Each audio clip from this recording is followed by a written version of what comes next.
ఒడిశా రాష్ట్రంలోని బాలసోర్ ఫకీర్ మోహన్ విశ్వవిద్యాలయంలో 2వ సంవత్సరం బీఈడీ చదువుకునే సౌమ్యశ్రీ అనే విద్యార్థిని తనకు పాఠాలు చెప్పే సమీర్ సాహు లెక్చరర్ తనని లైంగికంగా వేధింపులకు గురి చేస్తున్నాడని, ప్రధాన లెక్చరర్కి చెప్పిన వాళ్ళు ఏమాత్రం లెక్క చేయకుండా నిర్లక్ష్యంతో ఉండడం వల్ల తాను పెట్రోల్ పోసుకొని నిప్పంటించుకోవడం జరిగింది. తోటి విద్యార్థి కాపాడడానికి వెళ్లి తను సగం గాయాలతో బతికి బయటపడ్డదని ఇద్దరి క్షతగాత్రులు భువనేశ్వర్లోని ఎయిమ్స్ ఆసుపత్రికి తరలించారు. ఈ సంఘటన జరగడానికి గల ముఖ్య కారణం ఫకీర్ మోహన్ విశ్వవిద్యాలయ యాజమాన్య నిర్లక్ష్యమని, సౌమ్యశ్రీకి న్యాయం జరిగే వరకు ఎన్ఎస్యుఐ పోరాడుతుందని అన్నారు. ఈ కార్యక్రమంలో ఎన్ఎస్యుఐ నార్కల్ తాలూకా అధ్యక్షులు వెంకటేశ్వరరెడ్డి, ఎన్ఎస్యుఐ జిల్లా కార్యదర్శి అభిషేక్ రెడ్డి, ఎన్ఎస్యుఐ నాయకులు సిద్ధు, జయరాజ్ మరియు విద్యార్థులు పాల్గొన్నారు.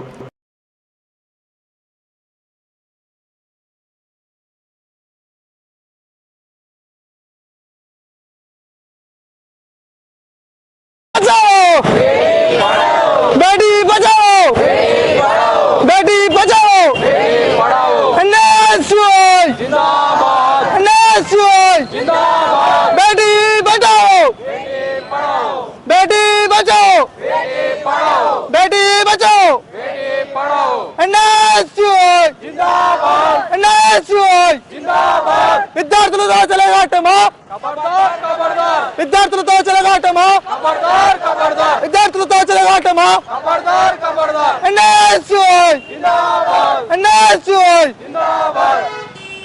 అనే ఒక అమ్మాయి మీద ఒరిస్సా రాష్ట్రంలో ఎఫ్ఎం యూనివర్సిటీలో సెక్షువల్ హరాస్మెంట్ జరిగింది. దానికి అనుగుణంగా ఎన్ఎస్యుఐ దీన్ని తీవ్రంగా ఖండిస్తుంది.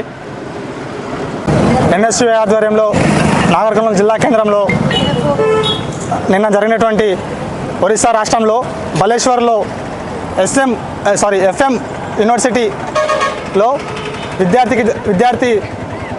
విద్యార్థులందరూ కూర్చున్న సందర్భంలో అప్పుడు ఒక ఫ్యాకల్టీ, యూనివర్సిటీలో ఉన్న ఫ్యాకల్టీ గారు సెక్షువల్ హరాస్మెంట్ చేయడం వల్ల విద్యార్థి బాధ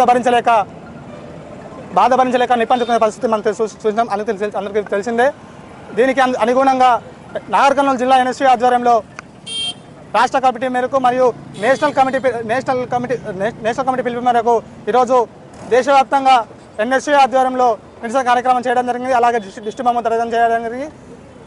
ఇదే కానీ రాష్ట్రంలో గారు దేశంలో కూడా ఇంకొకసారి జరగకుండా ఇలాంటి సెక్షువల్